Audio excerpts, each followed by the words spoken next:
Tayo po ay magsitayo at sama-sama nating awitin ang ating pambungad na awit.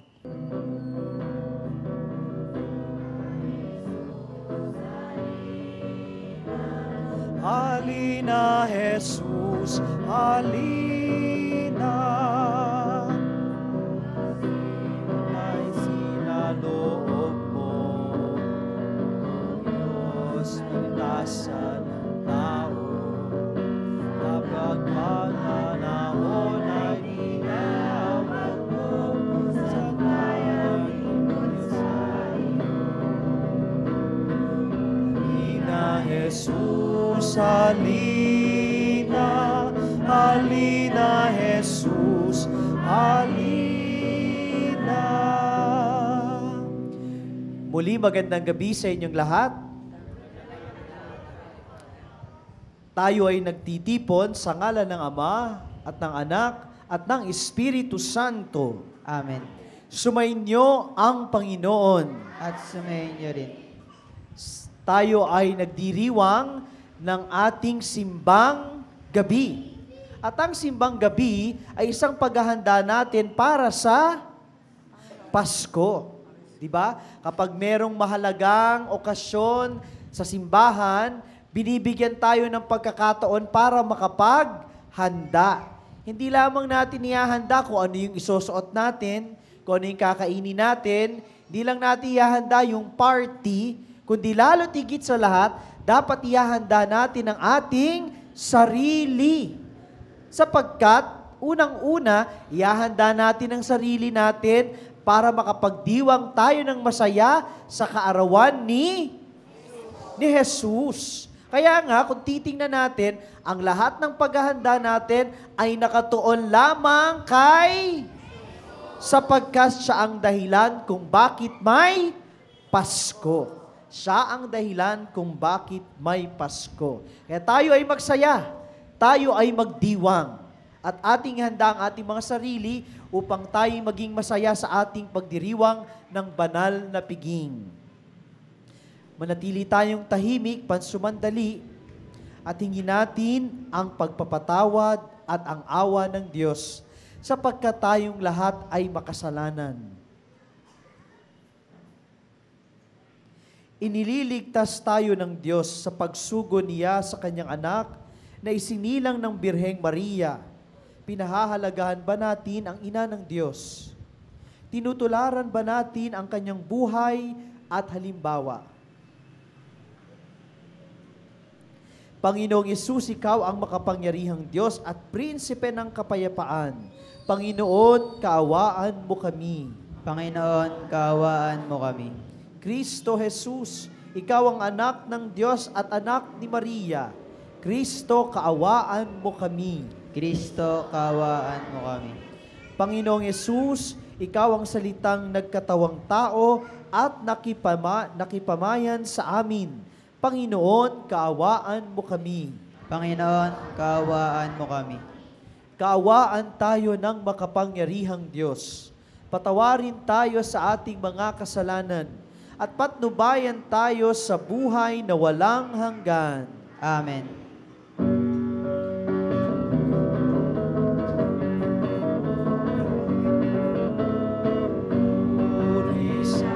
Sama-sama tayong umawit. Papuri sa Diyos, papuri sa Diyos sa kaitaasan, at sa lupa'y kapayapaan, at sa lupa'y kapayapaan sa mga taong inalulugdan niya. Pinupuri ka namin, inarangal ka namin, sinasamba ka namin, ipinagbubunyi ka namin, pinasasalamatan ka namin. Dahil sa dakila mong aking kapurihan, Panginoon Diyos, Hari ng langit, Diyos sa makapangyarihan.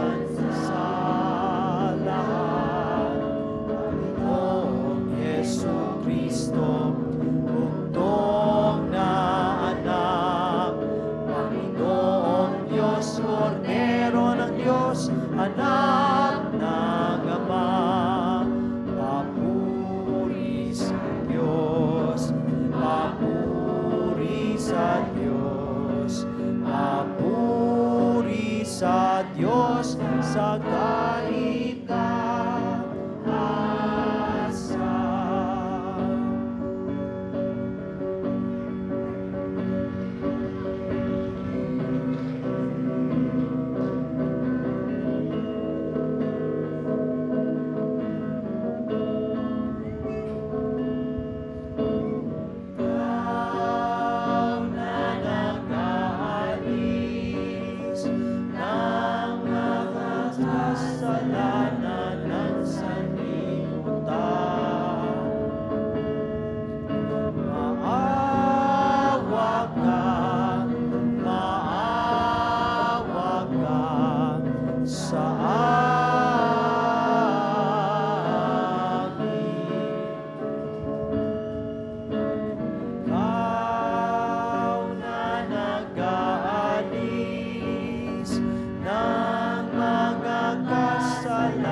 sapagkat ikaw lamang ang banal at ang kataas-taasan. Ikaw lamang, O Jesucristo, ang Panginoon,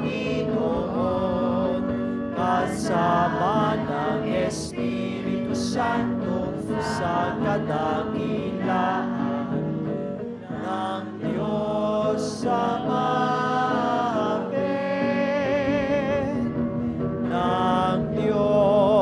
Ama, amen. Papuri sa Diyos, papuri sa Diyos, papuri sa Diyos sa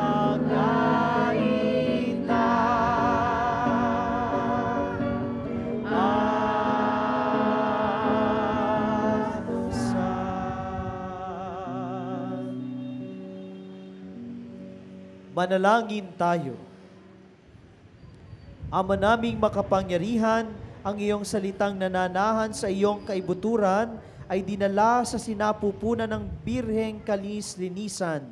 Noong tanggapin niya ang mabuting balitang hatid ng anghel at siya'y lukuban ng Espiritu Santo bilang iyong tahanan.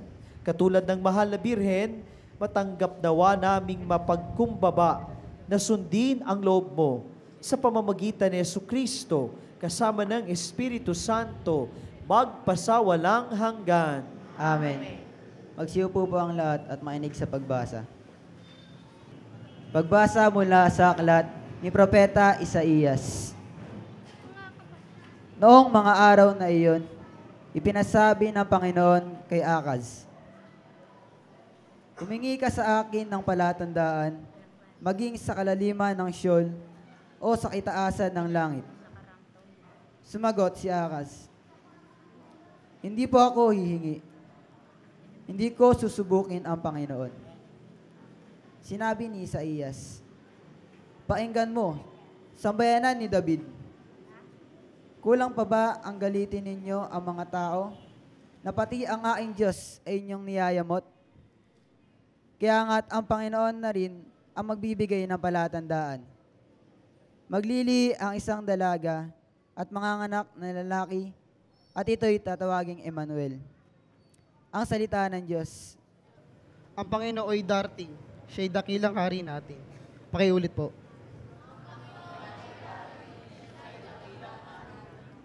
Ang buong daigdig, lahat naroon. May-ari ang Diyos, ating Panginoon. Ang mundo'y natayo at yaong sandigay ilalim ng lupa, tubig kalaliman. Tugon.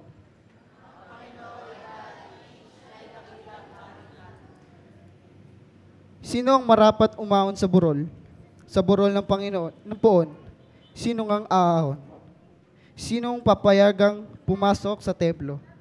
Sinong tutulutang pumasok na tao? Siya na malinis ng isip na tao at buhay, at hindi sumamba sa Diyos-Diyosan, tapat sa pangako na binitiwan. Tugon. Ang Panginoong Diyos, pagpalain siya, ililigtas siya at pawawalang sala, gaya ng sino mang lumalapit sa Diyos. Silang lumalapit sa Diyos ni Jacob. Tugon. Magsitayo po lahat at makinig sa mabuting balita.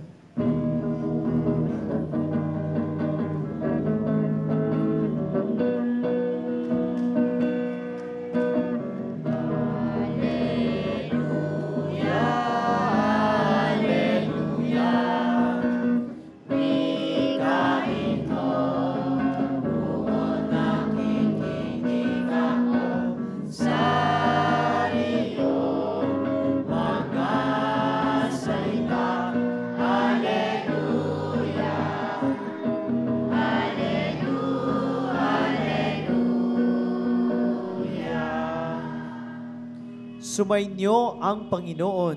At sumayin niyo rin. Ang mabuting balita ng Panginoon ayon kay San Lucas. Papuri sa iyo, Panginoon. Nang ika-6 na buwan na pagdadalang tao ni Elizabeth, ang anghel Gabriel ay sinugo ng Diyos sa Nazaret, Galilea, sa isang dalaga na ang pangalay Maria. Siya ay nakatakdang ikasal kay Jose, isang lalaki buhat sa lipi ni Haring David. Paglapit ng anghel sa kinaroroonan ng dalaga, binati niya ito, "Matuwa ka, ikaw ay kalugod-lugod sa Diyos," wika niya. "Sumasa iyo ang Panginoon." Nagulumihanan si Maria sa gayong pangungusap at inisip niyang mabuti kung ano ang kahulugan niyon. Kaya't sinabi sa kanya ng anghel, "Huwag kang matakot, Maria, sapagkat kinalulugdan ka ng Diyos. Makinig ka. Ikaw ay maglilihi at manganganak ng isang lalaki at siya'y tatawagin mong Jesus. Magiging dakila siya at tatawaging anak ng kataas-taasan. Ibibigay sa kanya ng Panginoong Diyos ang trono ng kanyang amang si David. Maghahari siya sa angkan ni Jacob magpakailanman, at ang kanyang paghahari ay walang hanggan." "Paanong mangyayari ito, gayong ako'y dalaga?" tanong ni Maria. Sumagot ang anghel, "Bababa sa iyo ang Espiritu Santo at lililiman ka ng kapangyarihan ng kataas-taasan. Kaya't banal ang ipapanganak mo at tatawaging anak ng Diyos. Natatandaan mo ba ang iyong kamag-anak na si Elizabeth? Alam ng lahat na siya'y baok. Ngunit naglihi siya sa kabila ng kanyang katandaan. At ngayon ika-6 na buwan na ng kanyang pagdadalang tao, sapagkat walang hindi mapangyayari ang Diyos." Sumagot si Maria, "Ako'y alipin ng Panginoon. Mangyari sa akin ang iyong sinabi." At nilisan siya ng anghel. Mga kapatid, ang mabuting balita ng ating Panginoon. Pinupuri ka namin, Panginoong Jesucristo. Muli po magandang gabi sa inyong lahat. Gandang gabi rin po, Father. Sino sa inyo ang gustong maging masaya ngayong Pasko? Taas ang kamay. Very good. Sino sa inyo ang gusto maging masaya kahit na hindi pa Pasko? Taas ang kamay. So ibig sabihin, tayong lahat gusto nating maging masaya araw-araw. Tama ba? Ang gustong maging masaya araw-araw, pumalakpak ng malakas. Gusto nating maging masaya. Subalit, ang pagiging masaya, dapat ay ginugusto natin. Ibig sabihin, kapag ginusto mong maging masaya, ang lahat ng iisipin mo, ang lahat ng sasabihin mo, at ang lahat din ng gagawin mo, dapat patungo sa kasiyahan. At tayo magiging masaya lamang kapag tayo ay naging Kapag ikaw ay mabuti, palagi kang masaya. Tama ba yun? Naniniwala ba kayo doon? Na kapag ikaw ay gumawa ng mabuti, o kapag ikaw ay nakinig, sino kaya dito ang nakikinig? Sino kaya dito ang bukas ang tenga sa mga bata? Si Maria, na pinag-uusapan natin sa Ebanghelyo ngayon, kaya siya mapalad, unang-una, sapagkat siya'y marunong makinig.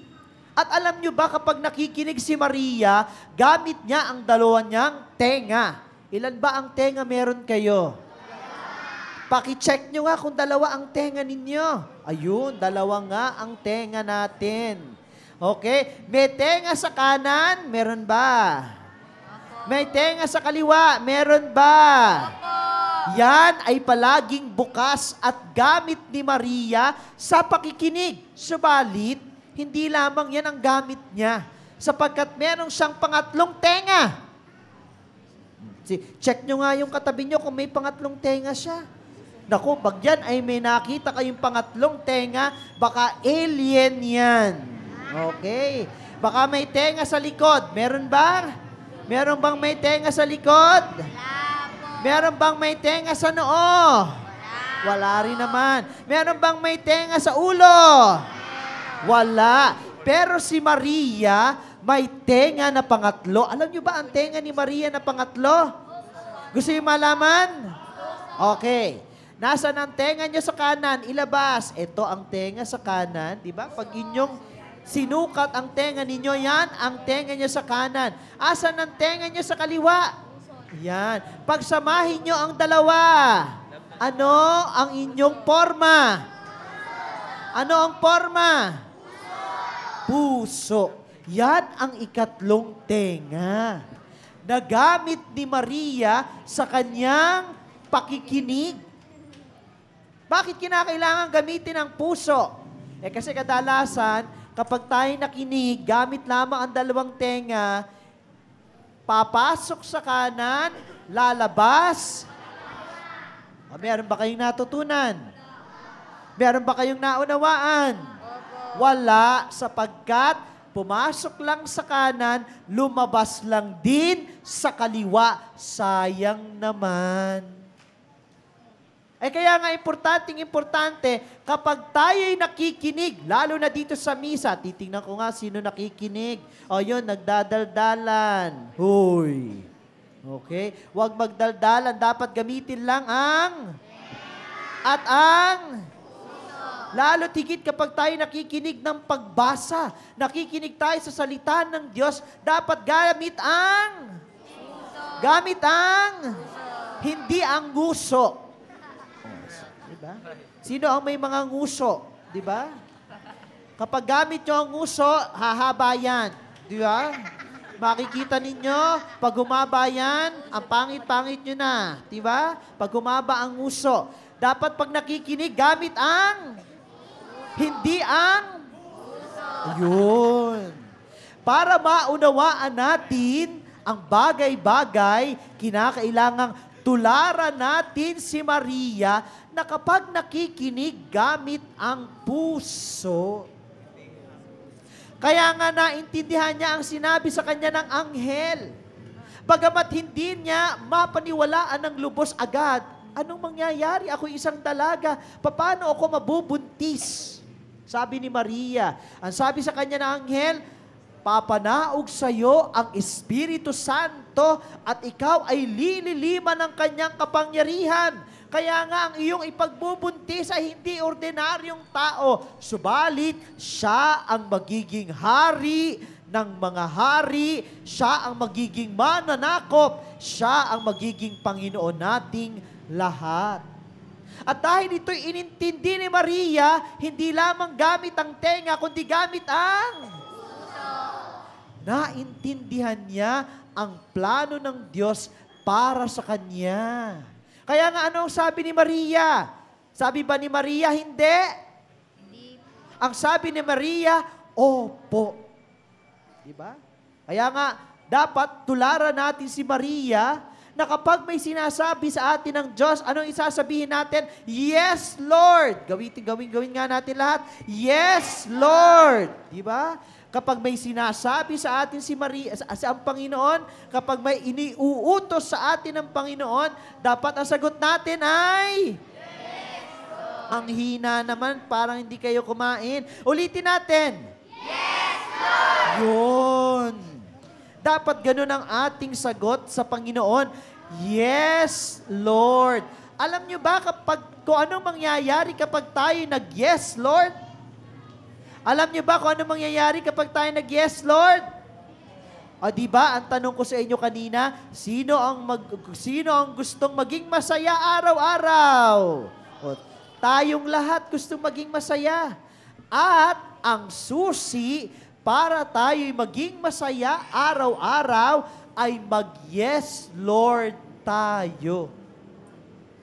Mag-yes, Lord, tayo tulad ni Maria.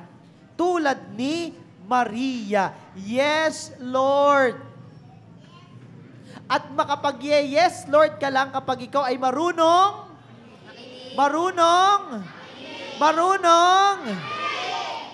Okay, very good. Alam ninyo, sabi nila, mahirap daw makapag-yes kay Lord. Kaya nga habang bata, ang unang itinuturo ng magulang sa mga anak ay yung importansya o kahalagahan ng pakikinig. Sabi nila, ang batang hindi marunong makinig, hamak. Di ba? Kapag ikaw ay hindi marunong makinig sa iyong magulang, sinabi ng magulang mo, mag-aral ng mabuti. Huwag masyadong manood ng TV. Ano mangyayari pag hindi niyo sinunod? Meron ba kayong matututunan? Wala. Pag sinabi ng magulang, huwag maglaro sa tanghali, bagkos matulog. O pag hindi niyo sinunod ng magulang, anong mangyayari sa inyo? Kayo ba ay magiging malusog? Hindi. So, kitang-kita natin, kapag ang bata ay hindi marunong makinig sa magulang, kadalasan ang resulta, kapahamakan. Subalit kapag ang bata pa lamang, marunong nang sumunod sa magulang, siya ay lalaging isang mabuting bata, isang mabuting tao. Sino sa inyo ang marunong makinig sa magulang? Nako, lahat daw marunong makinig sa magulang. Okay? Sana nga lahat tayo ay marunong makinig sapagkat diyan nagsisimula ang pakikinig sa kalooban din ng Diyos. Kapag bata pa lamang, ginawa na natin yung pakikinig sa ating mga magulang at pagsunod sa kanila, hindi na tayo mahihirapan kapag tayo ay tumanda.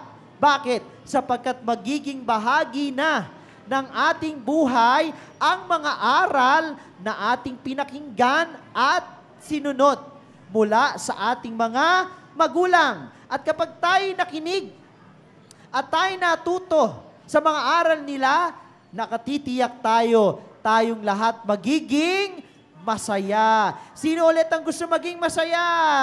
Lahat tayo'y maging masaya.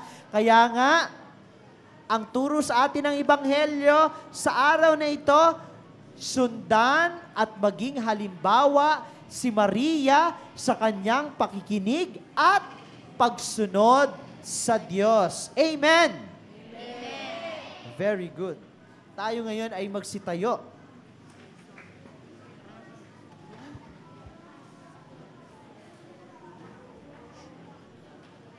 Manalangin tayo sa Ama upang matularan natin si Maria na may mababang loob at tumalima sa kalooban ng Diyos. Puspos ng pagtitiwala, tayong lahat ay mananalangin at sa bawat panalangin, ang inyong itutugon, Panginoon, gawin mo kaming tapat mong mga lingkod. Ulitin po natin. Panginoon, gawin mo kami matapat mong lingkod. Patuloy nawang gabayan ng mga pinuno ng simbahan, ang bayan ng Diyos pamamagitan ng Ebanghelyo, at magandang halimbawa na kanilang paglilingkod. Manalangin po tayo. Panginoon, gawin mo kaming tapat mong mga lingkod. Huwag nawang makalimot ang mga pinuno ng pamahalaan na ang kanilang kapangyarihan ay pinagkatiwala lamang sa kanila ng bayan at kailangan tundasan ng masigasig at tapat na paglilingkod. Manalangin tayo. Panginoon, gawin mo kami tapat ng lingkod. Pangalagaan at gabayan nawa ng Panginoon ang mga migranteng Pilipino at lalo silang pagpalain sa darating na Kapaskuhan at Bagong Taon. Manalangin tayo. Panginoon, gawin mo kami tapat ng mga lingkod. Tularan nawa ng mga kabataan si Maria na may takot sa Diyos, matibay na pananampalataya, kababaang loob at malasait sa kapwa-tao. Manalangin tayo. Panginoon, gawin mo kami tapat ng mga lingkod. Sa katahimikan ng ating mga puso, atin ngayong idulog sa Ama nating nasa langit ang ating mga pansariling kahilingan, ang pangangailangan ng ating mga pamilya, at para sa isang makabuluhang pagdiriwang ng Pasko. Manalangin tayo sa Panginoon. Panginoon, gawin mo kaming tapat mong mga lingkod. Ama, nagkatawang tao ang iyong anak nang ialay ni Maria ang kanyang buhay bilang lingkod mo. Tularan nawa namin ang kanyang halimbawa habang kami ay naghahanda sa pagdating ni Jesus, ang iyong anak at ang aming Panginoon. Amen. Tayo ngayon ay magsiupo para sa pag-aalay.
Magsitayo po ang lahat. Manalangin kayo mga kapatid upang ang paghahain natin ay kalugdan ng Diyos Amang makapangyarihan. Tanggapin nawa ng Panginoon ng paghahain sa inyong mga kamay, sa kapurihan niya at karangalan sa ating kapakinabangan at sa buong sambayanan niyang banal.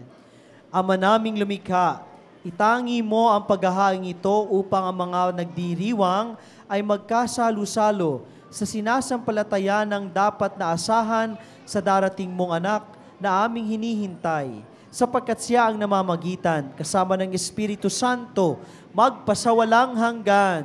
Amen. Sumainyo ang Panginoon. At sumainyo'y Itaas sa Diyos ang inyong puso at diwa. tinaas na namin sa Panginoon. Pasalamatan natin ang Panginoong ating Diyos. Marapat na siya'y pasalamatan. Ama naming makapangyarihan, tunay ngang marapat na ikaw ay aming pasalamatan sa pamamagitan ni Jesucristo na aming Panginoon.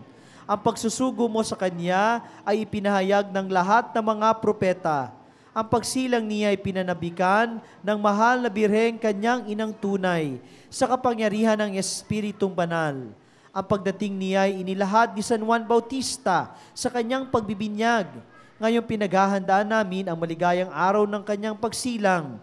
Kami nananabik at nananalangin lubos na makaharap sa kanyang kadakilaan. Kaya kaisa ng mga anghel na nagsisiawit ng papuri sa iyo, nang walang humpay sa kalangitan, kami nagbubunyi sa iyong kadakilaan.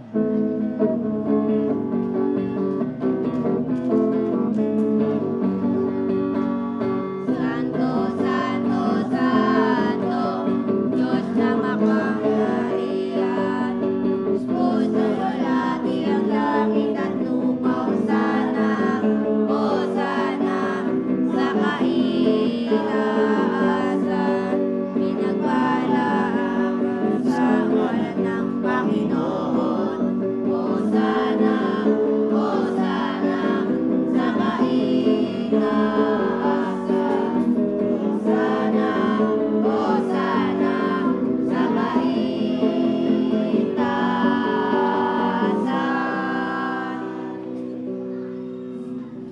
Tayo ngayon ay mananahimik sapagkat ating iaalay ang ating mga handog sa Diyos at hihilingin natin na lukuban ng Espiritu Santo ang ating mga alay upang ang mga ito ay maging tunay na katawan at dugo ni Kristo. You are indeed holy, O Lord, the fount of all holiness. Make holy, therefore, these gifts, we pray, by sending down your Spirit upon them like the dewfall, so that they may become for us the body and blood of our Lord Jesus Christ. At the time he was betrayed and entered willingly into his passion, he took bread, and giving thanks, broke it, gave it to his disciples, saying, "Take this, all of you, and eat of it, for this is my body, which will be given up for you."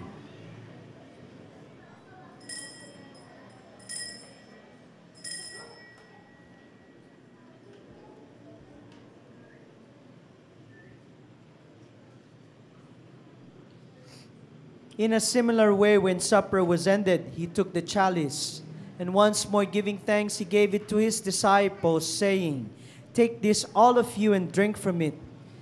For this is a chalice of my blood, the blood of the new and eternal covenant, which will be poured out for you and for many for the forgiveness of sins. Do this in memory of me."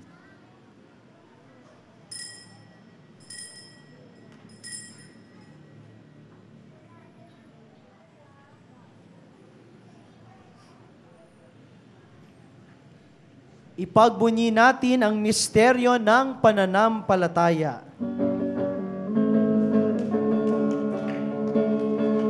Kristo ay gunitain, sarili ay inihain, bilang pagkain inumin, pinagsasaluhan natin, hanggang sa siya'y dumating, hanggang sa siya'y dumating.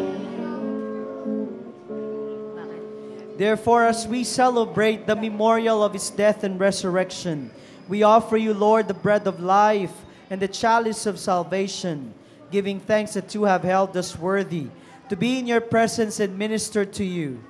Humbly we pray that partaking of the body and blood of Christ, we may be gathered into one by the Holy Spirit. Remember, Lord, your church is spread throughout the world, and bring her to the fullness of charity, together with Francis, our Pope, Onesto, our Bishop, and all the clergy. Remember also our brothers and sisters who have fallen asleep in the hope of the resurrection, and all who have died in your mercy. Welcome them into the light of your face. Have mercy on us all, we pray, that with the Blessed Virgin Mary, Mother of God, with Joseph, her chaste spouse, with the apostles, with Saint Dominic, and with all the saints who have pleased you throughout the ages, we may merit to be co-heirs to eternal life, and may praise and glorify you through your Son, Jesus Christ.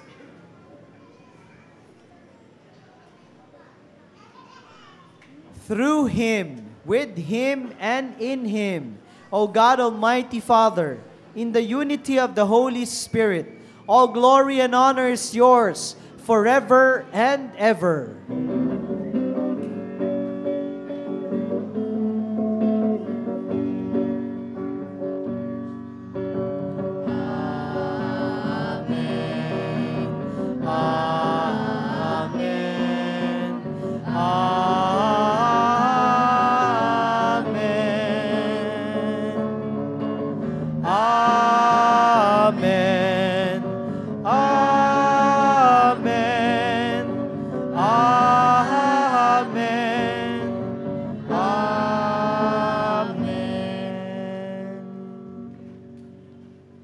Tayong lahat ay magkakapatid kay Kristo.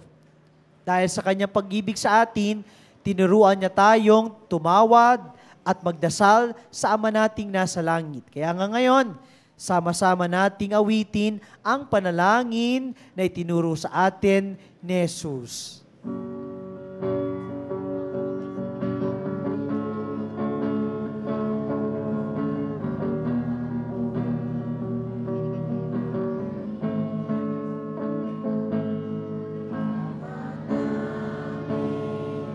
Sumasalangit ka, sambahin ang ngalan mo. Mapasa amin ang kaharian mo. Sundin ang loob mo. Dito sa lupa para nang sa langit, bigyan mo kami ngayon ng aming kakanin sa araw-araw, at patawarin mo kami sa aming mga sala, para na pagpagpatawad namin sa nagkakasala sa amin. At huwag mo kaming ipahintulot sa tukso,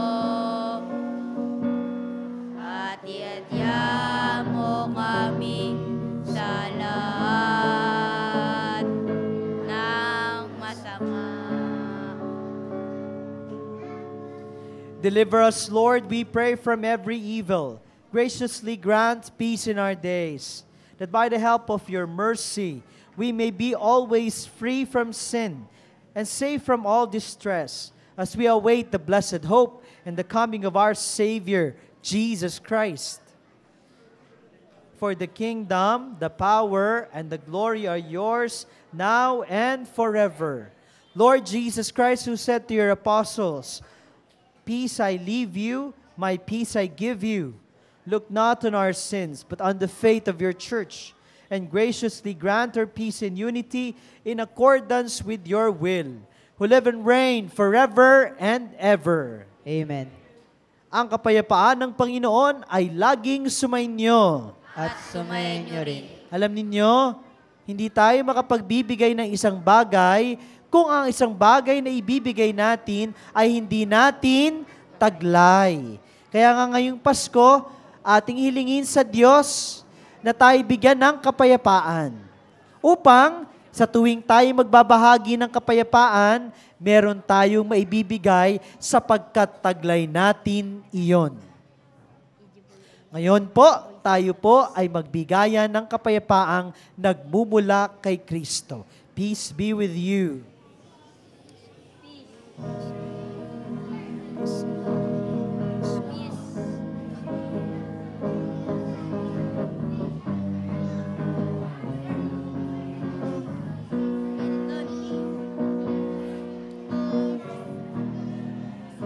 ng Diyos na nag-aalis ng mga kasalanan ng lungsod.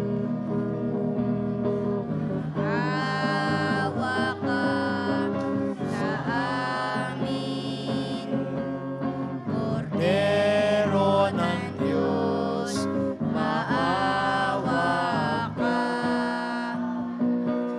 Kordero ng Diyos na nag-aalis ng mga kasalanan sa mundo. Awa ka sa amin, Kordero ng Diyos, maawa ka. Kordero ng Diyos na nag-aalis ng mga kasalanan ng mundo. ipagkaloob mo sa amin ang kapayapaan.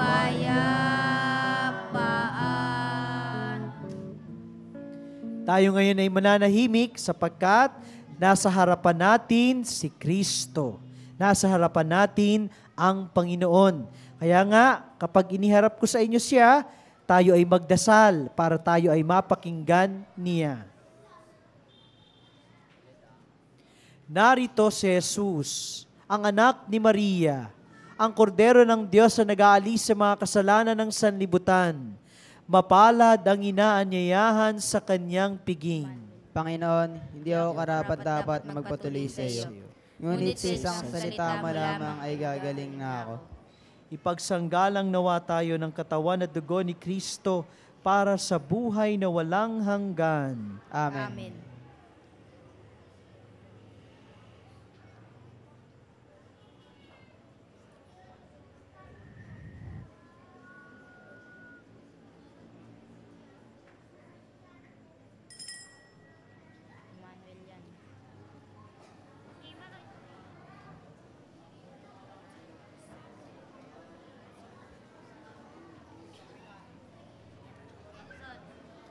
Habang tayo nangungumunyon, ang mga bata ay mananahimik para tahimik nating tanggapin si Jesus. Tatawagin siya,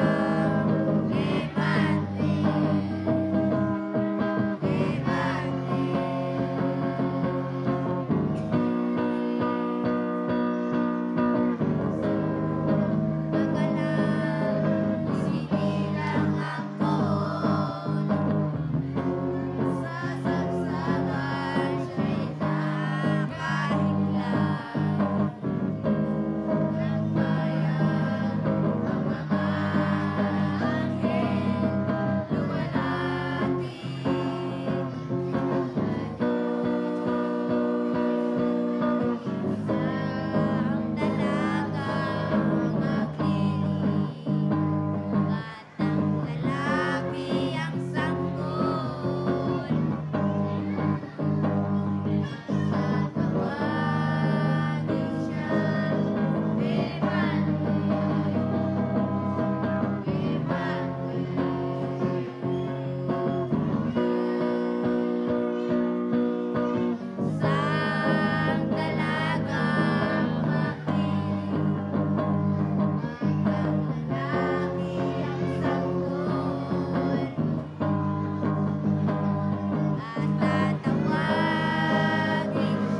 Manalangin tayo.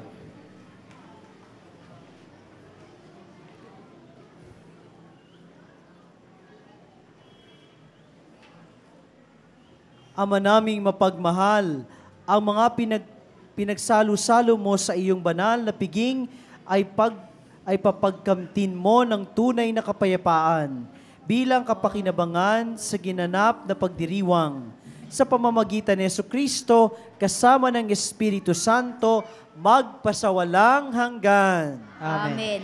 Sino sa inyo muli ang gustong maging masaya ngayong Pasko at araw-araw? Ano ang gagawin natin? Makinig. Makinig at sumunod tulad ng pakikinig at pagsunod ni Maria.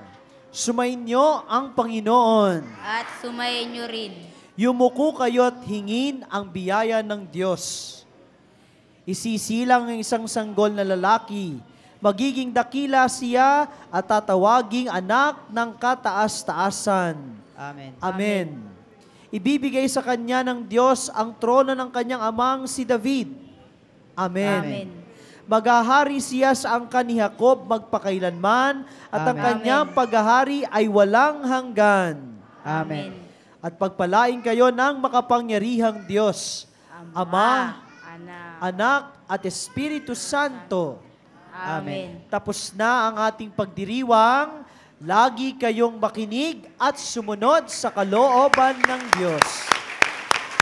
Salamat sa Diyos.